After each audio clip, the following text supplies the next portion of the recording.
KUAM News headlines are presented by Calvo's Insurance, a legacy of trust. Serving Micronesia since 1938, Matson celebrating 25 years of commitment to Guam, Micronesia, and the CNMI. Cars Plus, Guam's leader in sustainability and electric vehicles. Learn more at carsplusguam.com. McDonald's of Guam, I'm loving it, and King's Restaurant, serving your local breakfast, lunch, and dinner favorites for over 45 years.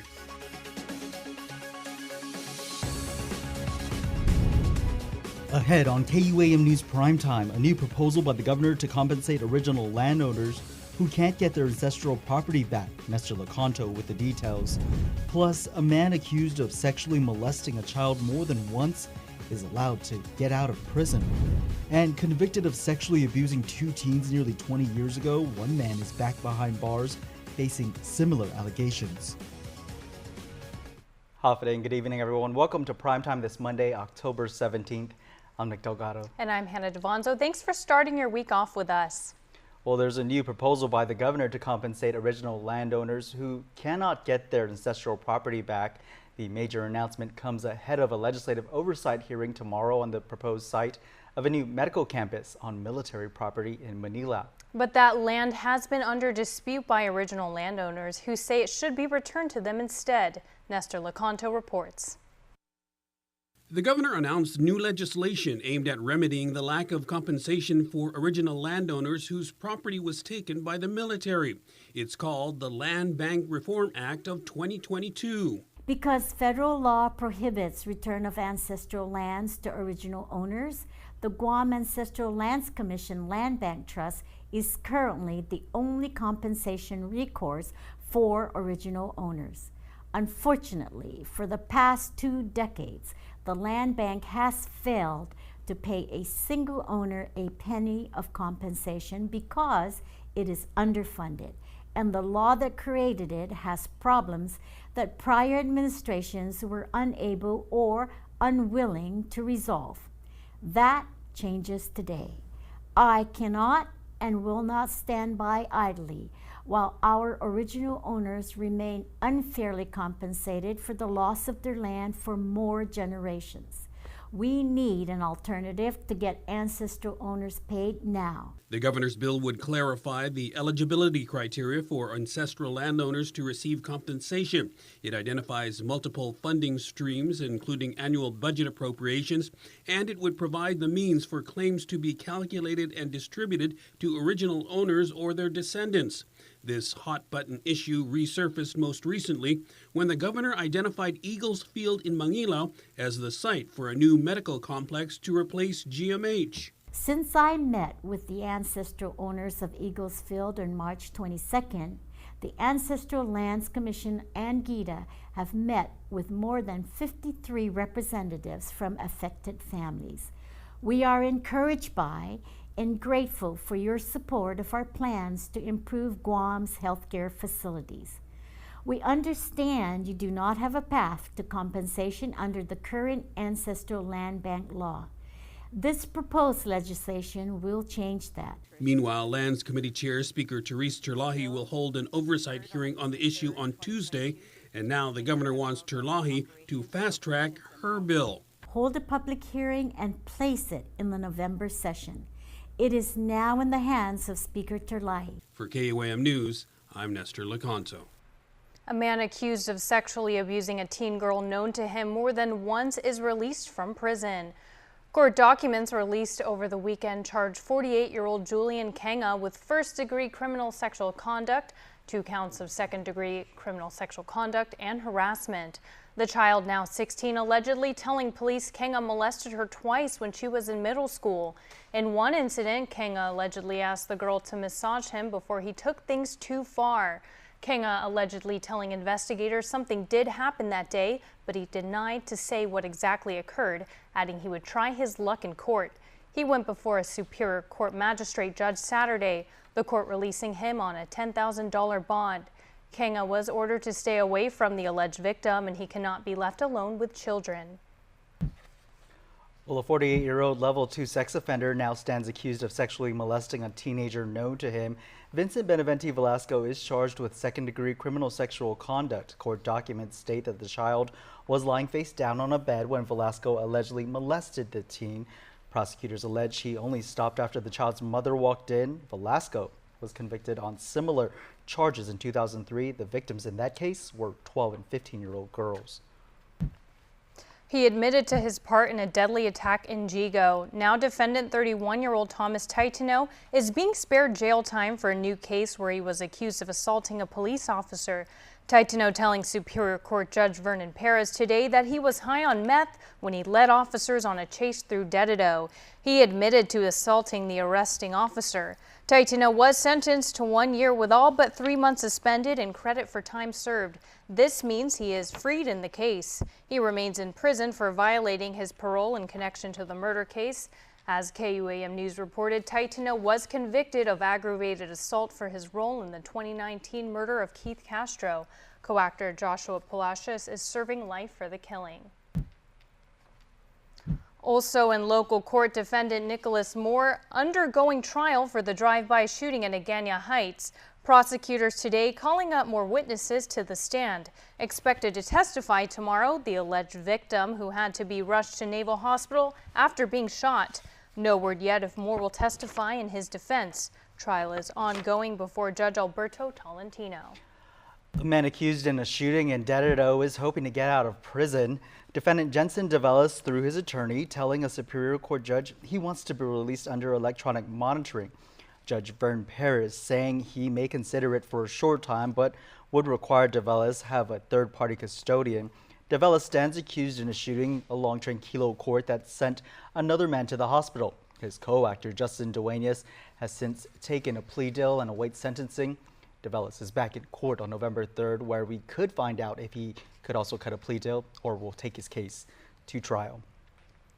Well, reporting for duty, 11 Guam police retirees you see photographed here at Adelut back in April started their in-processing to give it another shot to protect and serve.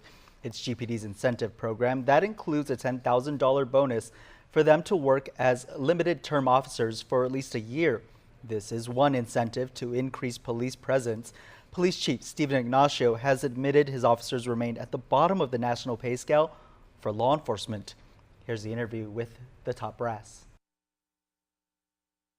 We have a long ways to go in the Guam Police Department, as far as pay.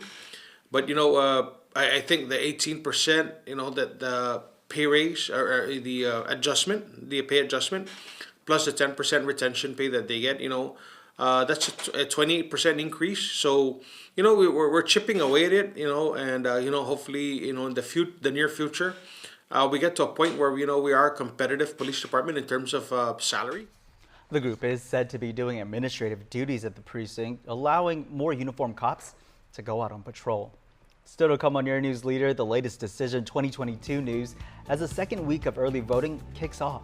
And it's Child Poverty Day, and we're in Brown for tonight's Coordinating for a Cause. Keep it here to KUAM News. Half a day. I'm Eddie Calvo, and I've had the good fortune of knowing and working with attorney Tom Fisher for several years. Tom is a highly intelligent man who knows the law, and he's very serious and mission-driven. He's focused on getting things done right, and he doesn't waste time. Smart, determined, and efficient, and that's exactly what we need in the legislature. Please vote for Thomas Fisher for Senator. I'm Tom Fisher, and I approve this message. My name is Leonza Selvage, and I have a 4-year-old daughter who goes to lots of learning daycare. So with the rising cost of living, it helps tremendously with bills. I don't have to worry about paying for childcare services. Knowing that this program is offered to our people, most especially our children, I think something to definitely be grateful for. I learned about Programan Panilan from the mayor's offices here, and my initial reaction to the program, I was actually in disbelief that this program offered free childcare services to our people. I wanted to give my mom a break for a little bit, so when I found out about the program, I jumped right on it. I was relieved because childcare at no cost. I'm thankful for this program because I don't have to worry about an extra set of bills coming my way. I'm grateful to the governor, the lieutenant governor, everyone behind the scenes that made this happen. Need help paying for childcare? KUAM families can receive financial support through Programan Pinilan. Learn more and apply at guamchildcare.com. My name is Vincent Mofnes and I'm from the village of Saranya. I had a stroke. So, I'm just in time of recovering right now and, I still need that assistance. I saw the commercial on social media. I thought, let me give it a try. I came in and they pointed me to the right person that could help me. And after that, it seemed like the process started going a little bit faster. They ended up contacting me a little bit after that. I was able to get my Medicaid approval. I believe in the Relief Center. It works. When somebody is willing to go over and beyond for you without question, it touches the heart, It must mean something that God put the Relief Center there for a reason, because He knows it'll work. And the right people are put in the positions with big hearts. Governor Lou Leon-Guerrero and Josh has put this program into place and it has helped me more than once. You have definitely helped me immensely. I owe you my life. Thank you. With all my heart, thank you. Welcome back to Your News Leader. A Saipan resident with big dreams to revive shrimp farming throughout the Northern Marianas is the inaugural winner of the NMI Seed to Sale program. In a Shark Tank style pitch competition, local chef Donovan Castro raked in 20 grand. Regional correspondent Tomas Mangolnia reports. Story.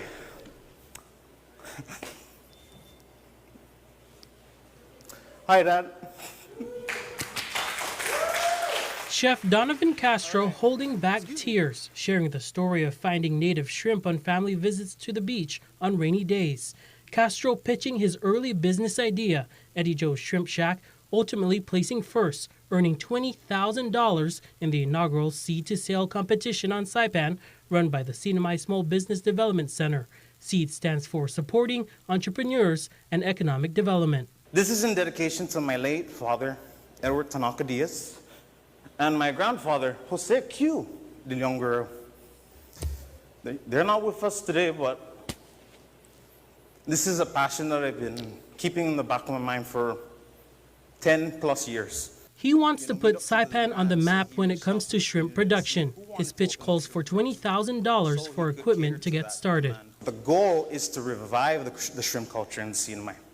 Have it be from Luta, the creeks of Tanapak, Talafofo especially, where my bread and butter is. He wants to build a shrimp shack and shrimp farm, growing the food he'll serve at the restaurant, his business serving as a lighthouse for local startups. Local, fresh, and sustainability.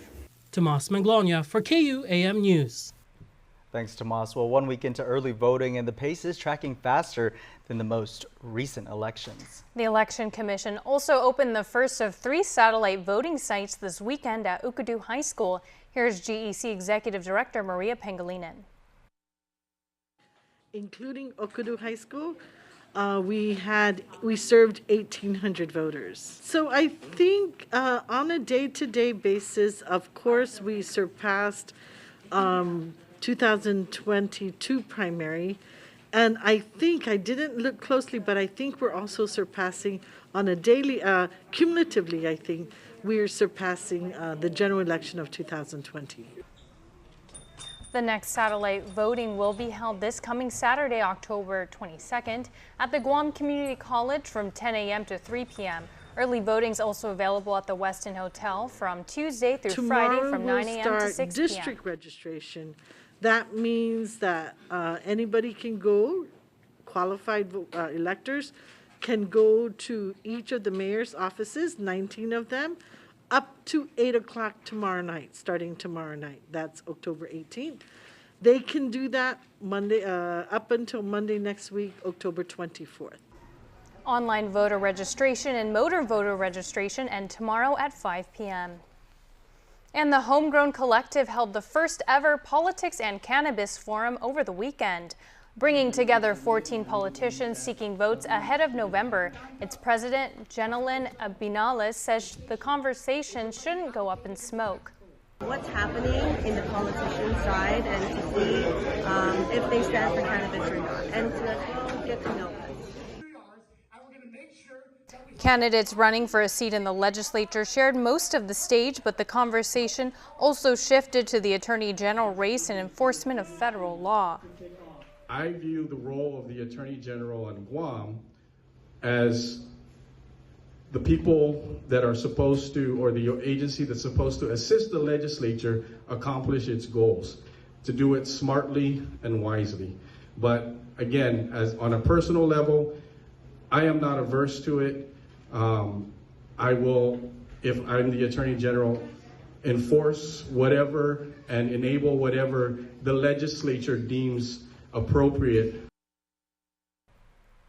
AG Levin Camacho left the event early, and AG Doug Moylan, who is in support of the federal ban, was not invited. Well, it was an event to encourage millennials and Gen Zs to vote. Last Friday, Action Pack Guam hosted Hard Rock the Vote at Hard Rock Cafe in Tumon, fitting name there.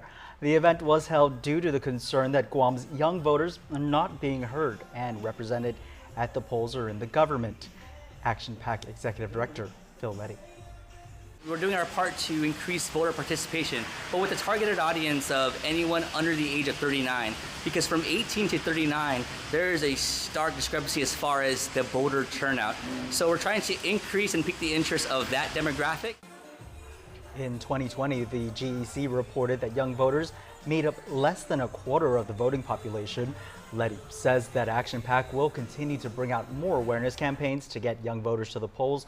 For more info on them, you can go to actionpackguam.com.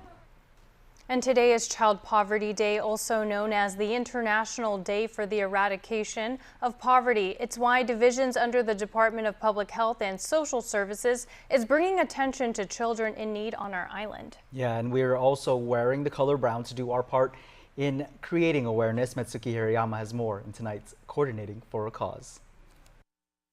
Ending child poverty is an urgent global priority, according to UNICEF. It's also a priority for our island, where poverty can mean an unsafe environment for children. That's what Public Health's Division of Child Wellness Acting Chief Administrator Patricia Mofnas says a day like today means to her. The lack of access to food and finances for a safe home, but we think about those children who do not have access to like childcare or to a safe environment. It's the focus of her division. We include the Bureau of Child Care Services, which we assist children with having access to early childhood programs, or to even go to the Child Care Center for quality care childcare. And also for those who may not be in a safe environment, we do have our Child Protective Services as well as our foster care program. Mofnas saying bringing awareness with Child Poverty Day is important because it focuses on the needs of the children through a family approach. We want to make sure that our families are taken care of, they're getting the right, the access to food, to medical insurance, to childcare. It's really about engaging them and bringing awareness to the island that there are programs out there to assist. DPHS's Division of Public Welfare, Bureau of Economic Security, also providing these programs to assist underserved communities. Human Services Program Administrator Christine St. Nicholas. For children, we have the temporary assistance and needy families, and these are cash assistance for families who basically have no income and of course have children below the age of 18. Of course, we also have our supplemental nutrition assistance program, having a stable support system, whether it be housing or medical or childcare education. This is what makes a child become successful. Successful children that are the future of our island. To learn more, check out guamchildcare.com. Mitsuki Hirayama, KUAM News. And now for a look at your world at home. Here's a view captured on the island of Rota from the bird sanctuary. Just a gorgeous look out there from the east side of the island. Yeah, take it all in. The Guam National Weather Service predicting Tuesday will be mostly cloudy with scattered showers and isolated thunderstorms. We'll be back in a moment.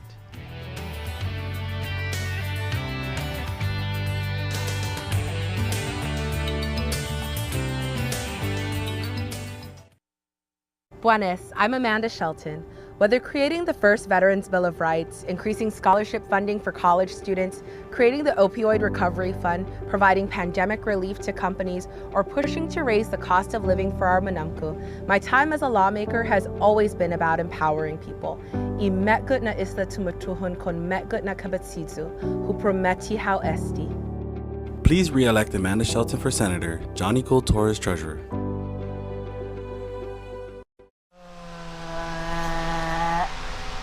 Dance party. Let's go. When inspiration strikes, say yes with the new Priority Unlimited credit card from First Hawaiian Bank. Wherever you shop, whatever you're shopping for, you can earn 2% cash back on everything you buy. From small stuff to big stuff to stuff you want. A card that rewards you for every purchase and helps you stay connected to everything that matters. Fast, fun, and easy. That's how your home Wi-Fi should be. So start with an internet plan that fits your budget. Introducing your home Wi-Fi starter pack, also known as WISP. Enjoy up to 25 megabits per second for as low as $35 a month. Plus, a free router with your wireless subscription. That's hours of movies, games, social media, and more endless fun. Get your Wi-Fi starter pack today only at Docomo Pacific. Better together. Additional conditions may apply.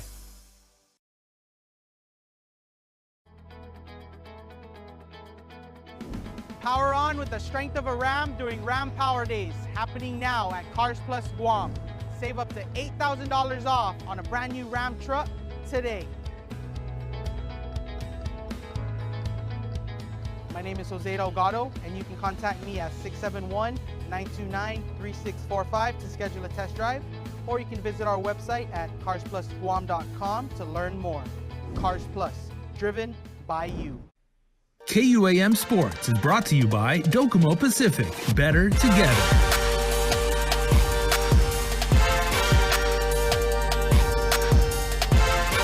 What's up, Guam? Dave Delgado here for KUAM Sports. Thanks for watching. We get the show started tonight with some championship soccer from the EASA League between the JFK Islanders and Southern High Dolphins. Check it out. The JFK Islanders secured the three-peat in boys high school soccer. JFK beat the Southern High Dolphins 4-1 to claim this year's EASA soccer title.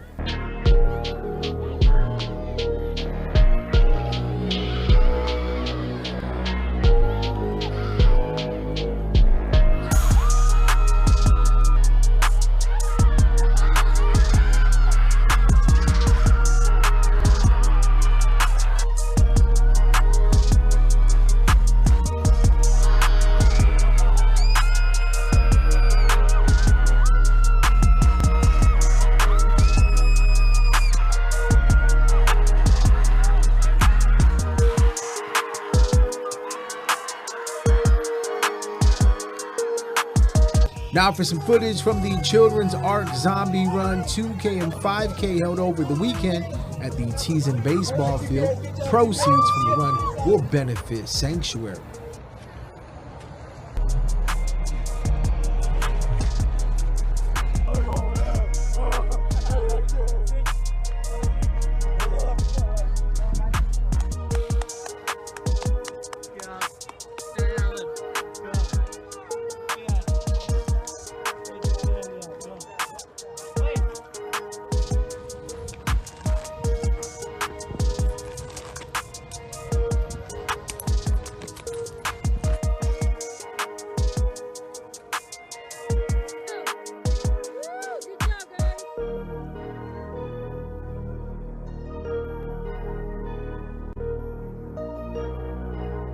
Congratulations to the Estumbo Dragons for winning the Triple J Pony Middle School Girls Instructional Softball League Championship 14-11 over the Inarahan Warriors. Winning pitcher for the Estumbo Dragons was Michaela Gilbert. KUAM Sports is brought to you by Docomo Pacific. Better together.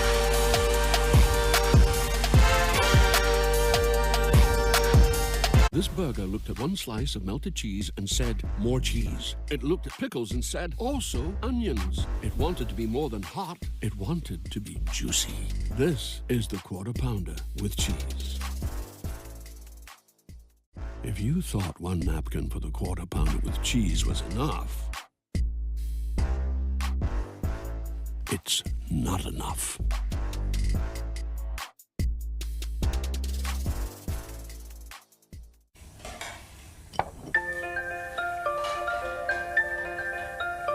Honey, do you want some milk?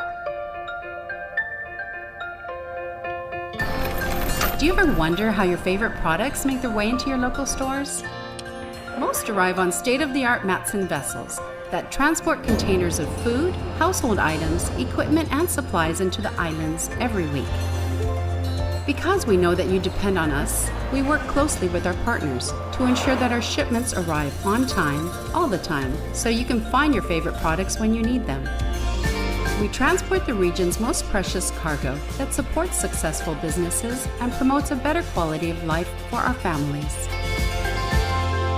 Matson is proud to have been the hometown shipping carrier for Guam, the CNMI, and Micronesia for the past 25 years, and you can count on us to be here for generations to come. Don't need a work break, keep the smile on your face. The moments you can't replace, and I'll be around. Whoa. You can count on me. You can count on me for life. Wherever life takes you, we're always here for you. Calvo's Insurance. Count on us for life. Guam's auto appearance specialist, Elegant Reflections, has been providing the automotive industry with professional detailing and car care products at its highest quality, from complete detailing, full interior detailing, exterior detailing, headlamp restoration, hand washing, seat and carpet shampoo, engine degreasing, undercarriage cleaning, paint sealant, fabric protection, paint oxidation removal, and so much more. Visit us at our new location. Call 646-5555 for an appointment. Elegant Reflections, Guam's auto appearance specialist, over 20 years of experience. Welcome back. Well, did you catch the Masters of the Currents performance? It was a powerful play at the University of Guam Theater that left people in tears. And our Matsuki Hirayama was one of the many audience members who experienced it. Here's her report. Masters of the Currents is the first nationally touring play about Micronesians in America, put on by Tiada Productions' Breaking Wave Theater Company and Humanities Guahan. A powerful theatrical journey leaving its audience in tears and sparking dialogue. One member of the audience who came from the mainland saying she was surprised to see discrimination against certain islanders all in the same boat. Co-creator and cast member Ova Salpeng shares one way to break such biases. Obviously, coming to the show here like this offers an opportunity for us to have what I call courageous conversations, right? I mean, I'm sure when you leave today, there's going to be things rolling in your head about, wow, you know, how do I fit in, right, into this community, into this world? Many educators also in the crowd learning something new. I'm so grateful because it gave me an opportunity to understand the children that I was working with. I can't help but feel what an important thing that you're doing. You know, I just deeply moved. Career Tech High School principal Andresina McManus and her students deeply moved as well. As a Palawan growing up here on Guam, it was an emotional moment as she recalls the discrimination she faced. My students who I brought tonight were able to experience something that I had not had an opportunity to experience, that their stories are valid, that they are a people of value. And growing up, it was exactly that you are second best. Your language is not welcome here, which meant you as a people were not welcome. She's now grateful her students have the representation that she never had. An explosion of dreams, thinking of our kids that we brought tonight, our student, that they're gonna go home and write their story, and who knows, they'll be the next theatrical company to present. Wouldn't that be something? And writing stories that hope to leave everyone feeling empowered. Matsuki Hirayama, KUAM News. And before we go tonight, your birthday shout-outs. on this October 17th, we want to send a happy birthday to some very special Guamanians, starting out with Annie Regis, whose shout out says, happy birthday to our mom and grandma. We all love and appreciate you. Awesome. And Tina Toves, you're more beautiful than this picture. Happy birthday and we love you, says your very adoring family. And belated birthday wishes going out to Eleanor Akaninuk, who was born on the 16th. Happy 70th birthday to the bestest mom, greatest grandma, and wonderfulest Nil ever. You are the true queen today and every day, and we love you, they say. Rufin Henry Suarez Perez, Biba cumpleaños. Rufin, you are looking younger every day. Enjoy life while you can, and God bless. From Kiko, Mary, the children, grandkids, sisters, brothers, and the rest of your familia. And Roderick Martinez, also born on the 16th. Lord's blessings always. Have a wonderful birthday from Sinina, Mr. B, your mom and dad, and the whole family. And you can be a part of our Cold Stone Creamery Birthday Club by checking out KUAM.com. We want to thank you again for starting off your week with us here. For the latest, you can always go to KUAM.com. For now, I'm Nick Delgado. And I'm Hannah Devonzo. Thanks for watching. Stay safe and good night, everyone.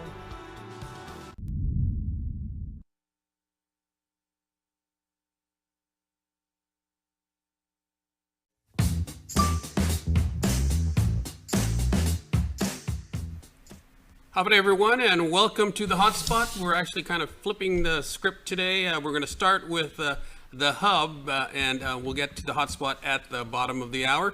And I'd like to introduce our guest for today. We've got a Democratic Party spokesperson, Chris Carrillo, senior advisor for the the Camacho ADA campaign, and our regular guest, UOG professor, Dr. Ron McNinch. I'm All Sean right. Gumatata. Ron, I think you just did I not say your name, Sean? I'm sorry. Just checking. I'm listening. I got you. All right, that's Sean Gumatado. He is a senior advisor for the Camacho ADA campaign. Sorry about that, Sean. No worries. Let's get started with talking about these debates and forums. I think, Ron, you just came from one, which is the Guam Women's Chamber of Commerce, which only the Lou Leon Guerrero, Josh Tenorio team showed up. And yesterday there was a forum for the Guam Association of Realtors, which only Governor Felix and Senator Ada showed up by. So what is the impact, and let me start with you, Ron, of these no face-to-face debates so far? Yeah, it's a really short-sighted and childish effort by both teams, and I'm sorely disappointed in both teams. The candidates, the governor and the former governor, need to sit down and hammer out a schedule of debates and act like adults. That's the reality. Yeah. Sean, the big loser here is the voters, right? As a guy who has prepared the MSPJ debate in 2002 and has obviously been part of these events for quite a long time, I agree that these are important venues, and these have been going back to my understanding into the might have been into the 80s, into the in the mid 80s to the early 90s, that the electorate has had a chance to see at least one face-to-face debate. And I just came from the University of Guam for the coin toss for the great debate, and there was one candidate there, and I guess for all of us, is it important? Yes. Will it happen? It remains to be seen. But you know, the biggest thing for everyone is that we need to have a chance to hear from both candidates. Chris, what do you think? Well, forums and debates are great because they allow both candidates to be heard by one audience, and we're able to identify the difference between the policies, right? The governor had agreed to several debates over the course, and she's debated with Congressman St. Nicholas on several debates, and the former governor refused to show up to some events, and for whatever reason or perceived slight that he might have felt or whatever it was, it put the governor in a difficult position now, which she has to show up and be dictated to when her partner or her challenger is going to show up. So it's a difficult position the governor is in. I do believe that we need to have some debates. Hopefully they can work something out before the primary, before the general, but you know, it's hard when you commit to things and other people don't commit to those same things. It puts you in a difficult position. But then remember, the gap between the primary election and the general election is 7 weeks. And like I said, in the history of these programs, there's really only been 2 major events. And the biggest one, actually, there's only one event for a really long time, and that was the UOG Great Debate. A lot of students put a lot of time into that, and it outlasted even the press club, the old press club, the MSPJ, the Association of Asian American Journalists. It's outlasted those, and those are big events. And yes, they are important for us.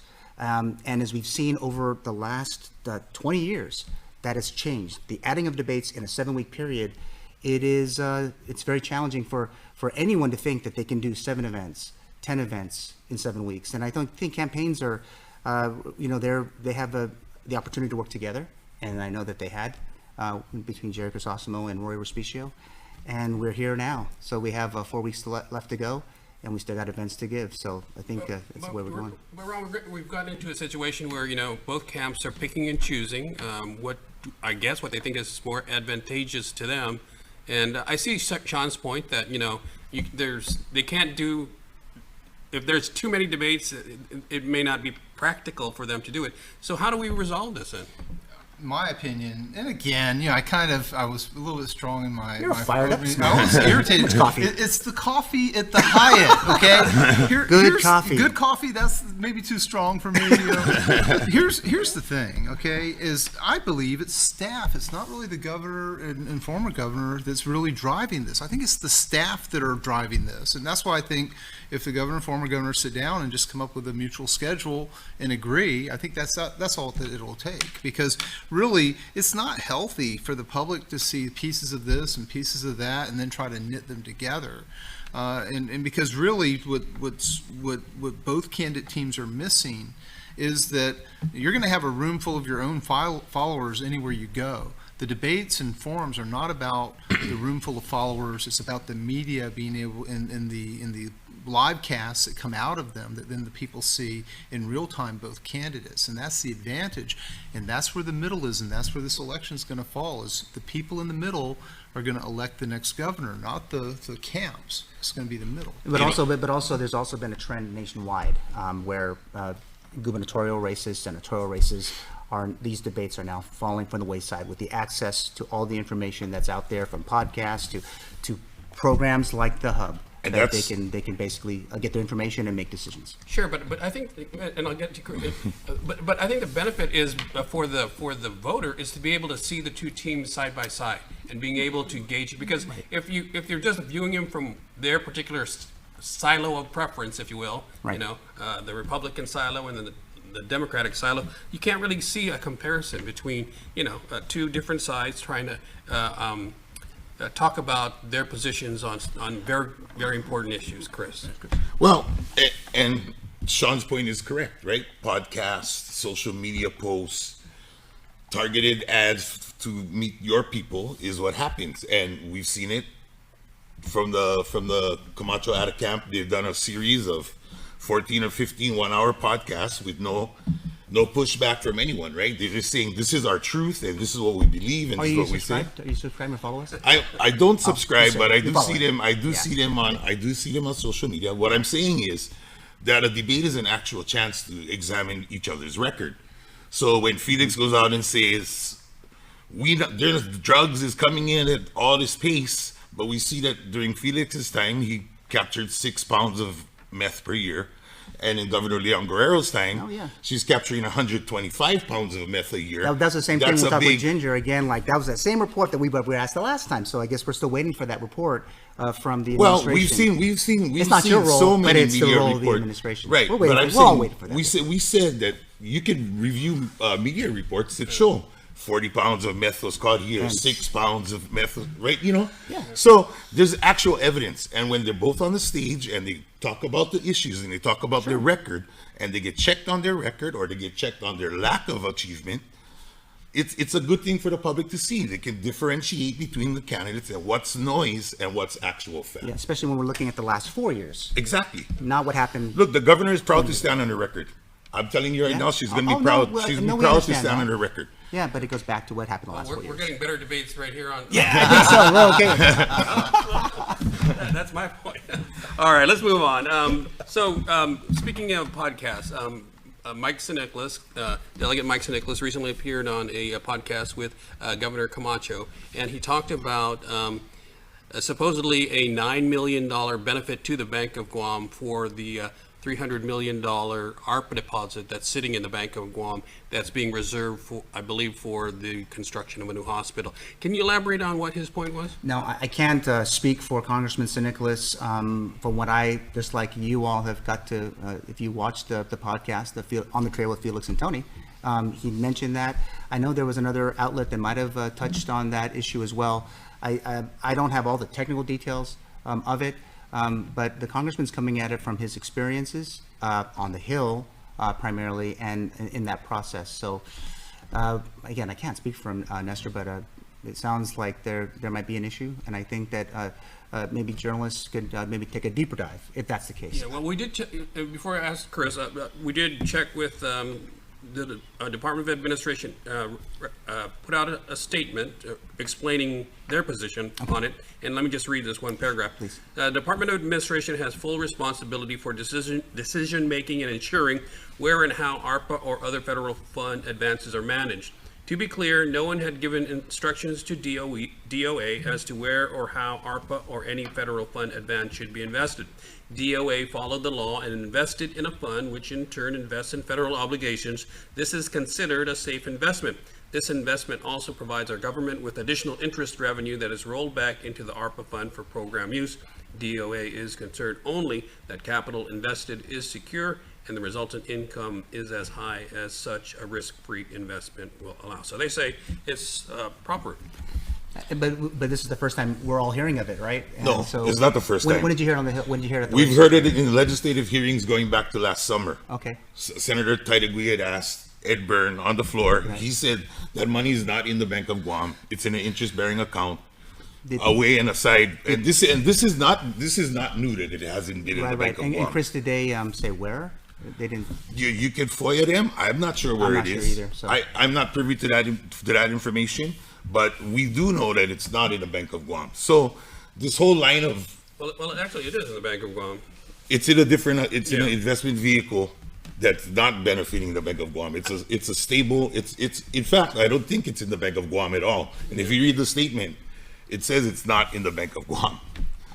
Okay. So it's misinformation, and it's been peddled for months and months and months. Yeah, and I'm not a banker, but I think the big picture is that if a bank has a big pot of money and is able to use that and it has to pay it when someone demands payment from that Sure. account, but they can use it for investments or whatever they do to make money for themselves. I think that was the point, but I don't know because I'm not a banker, so I can't adequately explain. Are you a banker? No. Ron? Okay. Well, but it is fun watching these discussions. It's much more interesting than watching two candidate teams that don't debate each other. At least the minions can come out and talk about minions. Yeah. Come on, we're a little bit bigger than minions. I'm a minion. I'm a minion. Well, he's kind of a minion. Yeah.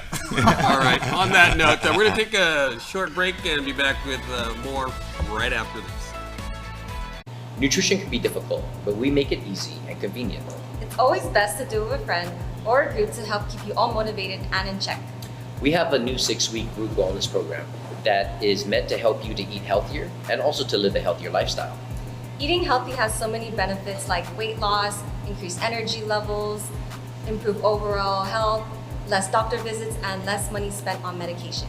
So if you want to start eating healthier and you have a group of people that want to as well, come see us. Our program includes meals for 7 days a week. It also includes pre and post assessments and a standardized meal plan. We also provide nutrition coaching, so come check us out today. We make it easy for you to eat healthy. Let's get nutritious.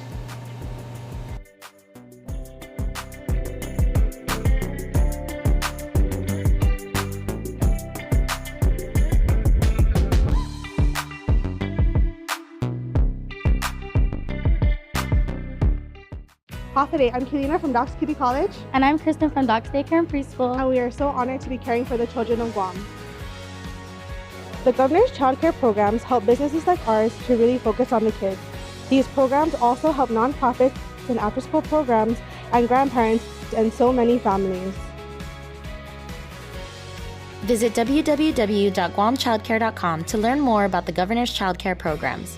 This ad is paid for with funds administered by DPHSS.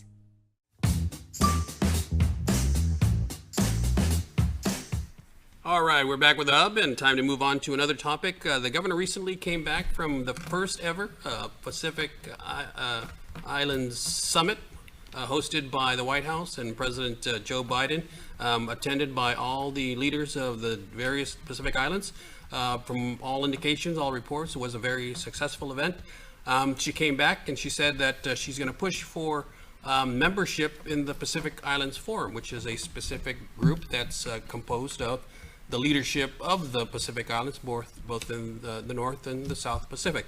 An article came out following that statement, and it quoted several Pacific Island leaders saying they were concerned about Guam's membership because I think they view Guam as maybe a surrogate for the United States, and that Guam would be pushing United States interests in a forum, a group, an organization that's supposed to be primarily for Pacific Island groups. And so let me start with you, Chris, your reaction.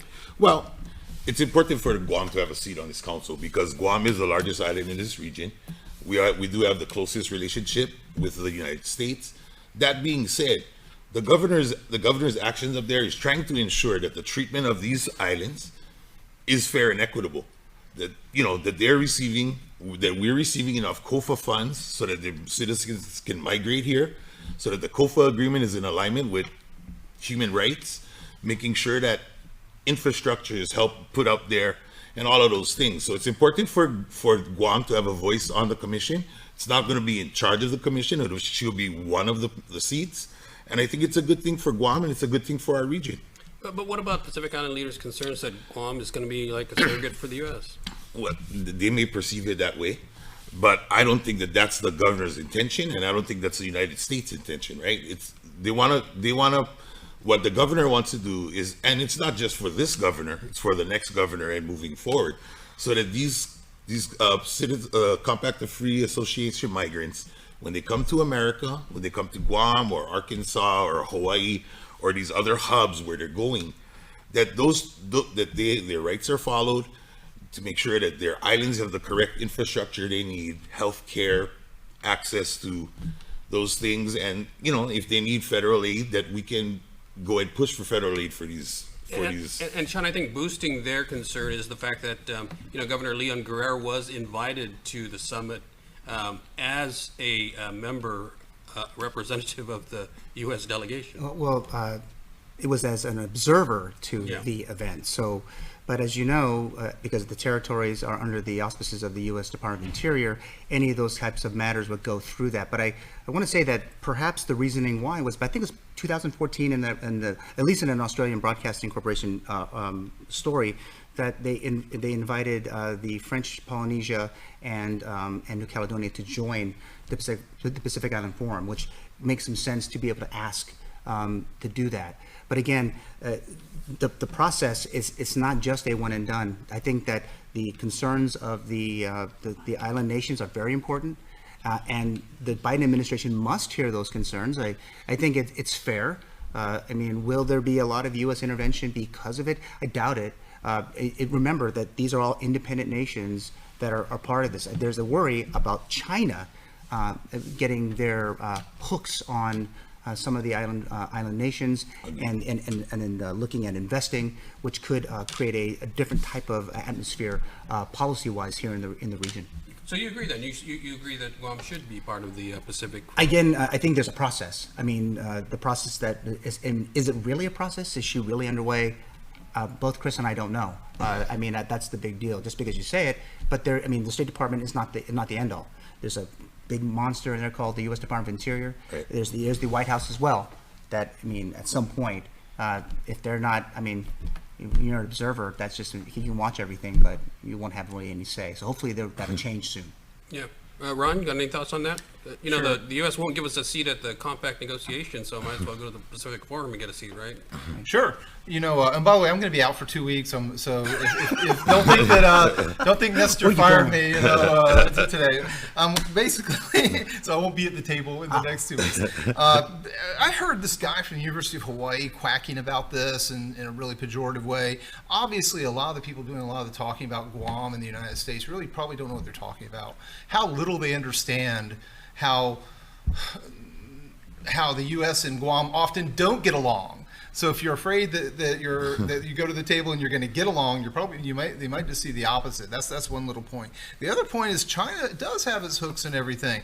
They're in all of these panels, and they block people from being on these panels. And I think this is a result or an abstraction of the cancel culture that is keeping people out of things. I think it's great the governor went to this meeting, and I think we should have all governors go to as many of these kinds of meetings as possible to at least open the lines of communication, even if they don't have a formal seat at the table. Just showing up, you know, is good. Showing up is 90% of life in the field of diplomacy, and so we've got to have that voice there. And that's right, because Governor Camacho also attended the PIF numerous times during his administration with the former Secretary of State Condoleezza Rice and the like. So it's not out of the realm that they do attend.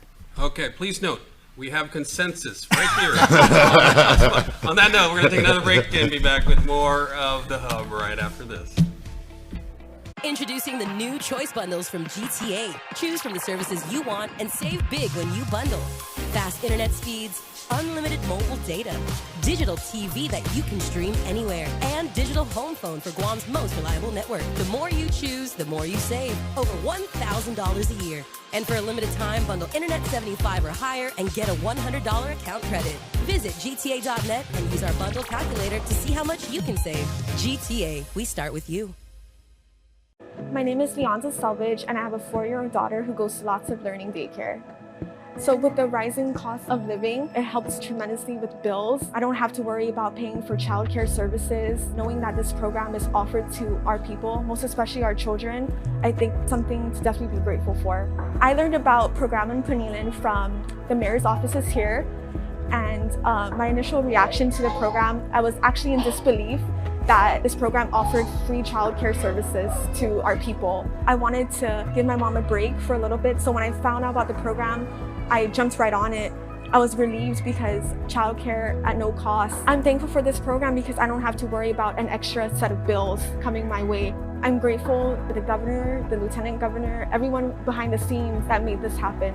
Need help paying for childcare? Guam families can receive financial support through Programan Pinilan. Learn more and apply at guamchildcare.com.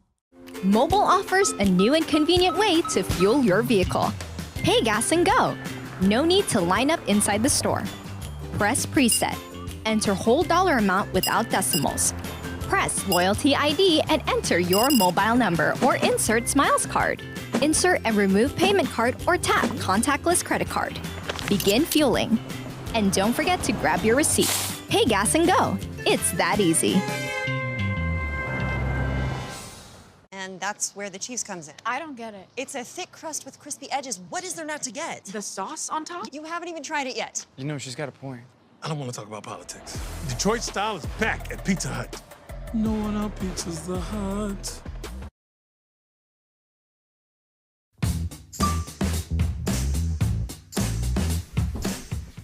All right, we are back, and you know, we've been talking too much about the gubernatorial race, so let's talk about some of the other races. What do you think are the issues that are driving the delegate race, and who do you think's got an edge right now? Go ahead, Sean. When I look at the delegate race, it's what is their position on federal policy relative to Guam and how well they're able to articulate it. I think I've seen across different platforms that they've kind of spent a little bit too much time talking about what they've done locally. I do want to hear more into what they plan to do once they get on the Hill. And that, I mean, as a voter like all of us, that I want to know what they plan to do there, and how does it affect the federal programs that are delivered here, whether it's defense, whether it's, we just talked about state, if you will, interior for sure, obviously because of our role, but and we have parks, we have quite a number of those assets here. But yeah, I want to hear more about the federal policy.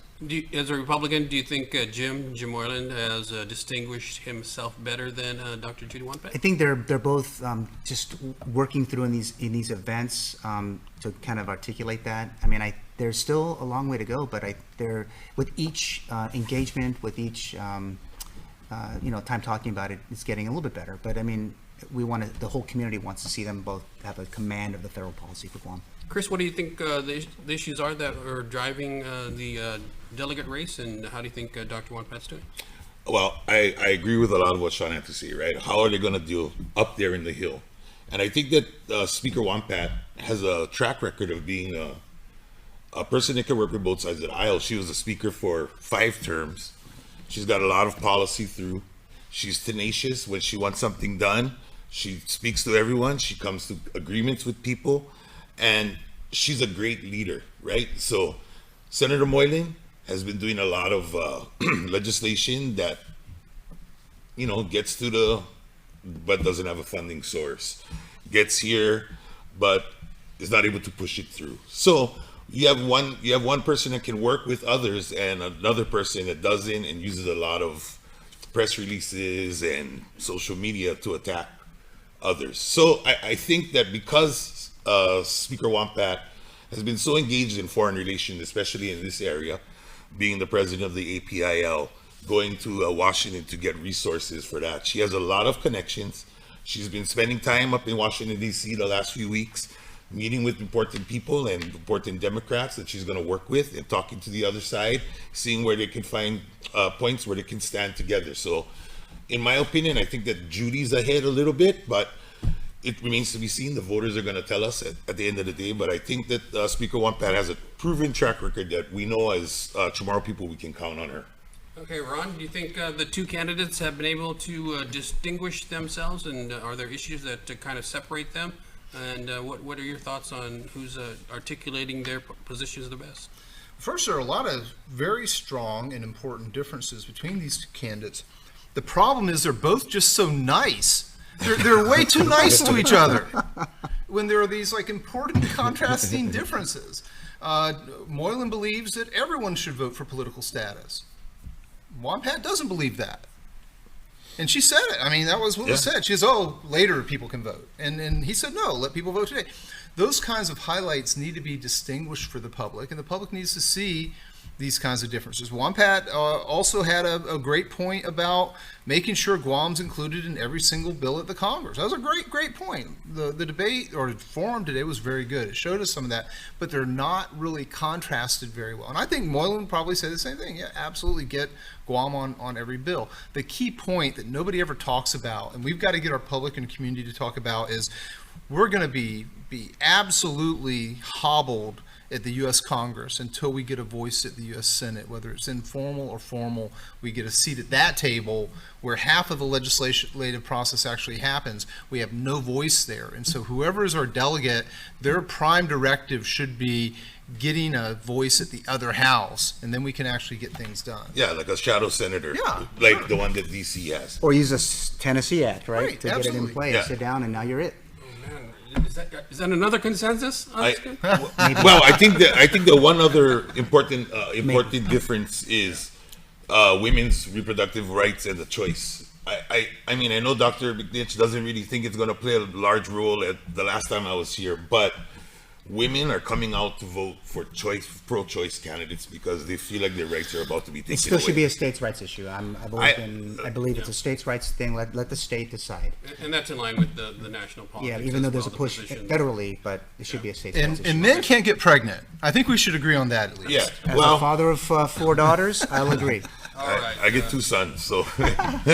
we got to take another break, and we'll be back to wrap up the hub in just a moment. Taco Bell is so good and so cheap. I know, right? I wonder why. What if they know we're broke? What if they're trying to be the good guys? Ah, thanks Taco Bell!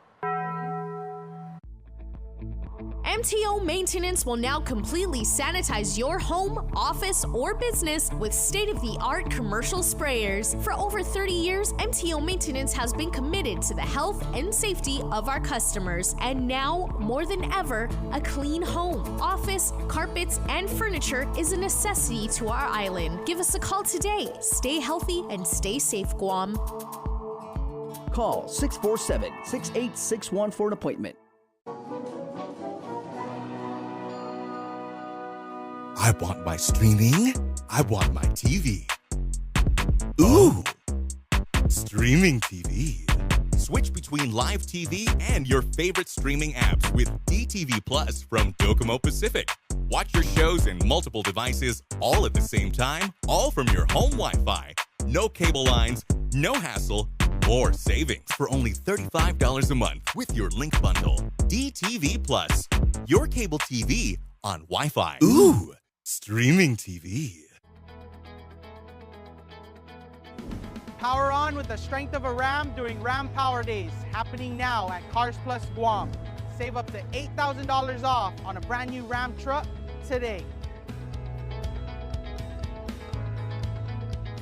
My name is Jose Delgado, and you can contact me at 671-929-3645 to schedule a test drive, or you can visit our website at carsplusguam.com to learn more. Cars Plus, driven by you.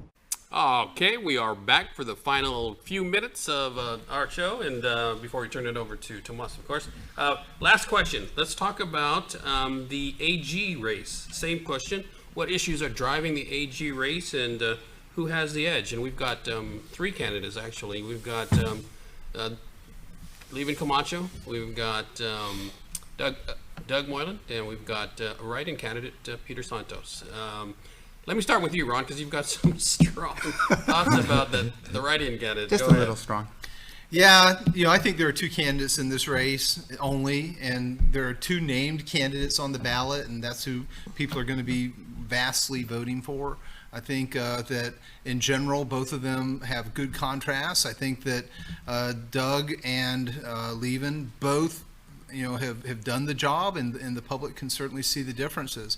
I've got to say that, their approach to being Attorney General is very, very different. Doug is very aggressive toward crime. He's a real crime-fighting AG. And Levin seems to be more on the institutional, technical aspects of the job, at least in my impression. So the public have a good set of contrasting choices to make. All right, John? I think if you get a chance to watch the Guam Bar Association forum, I think that'd be a good way to think about if we have the lawyers asking the lawyers questions about lawyering. If you can get all that into one thing, but when we look at it, I think that the struggle, and I agree with Dr. Bignich that it really is a two-horse race. That the challenge to the write-in is already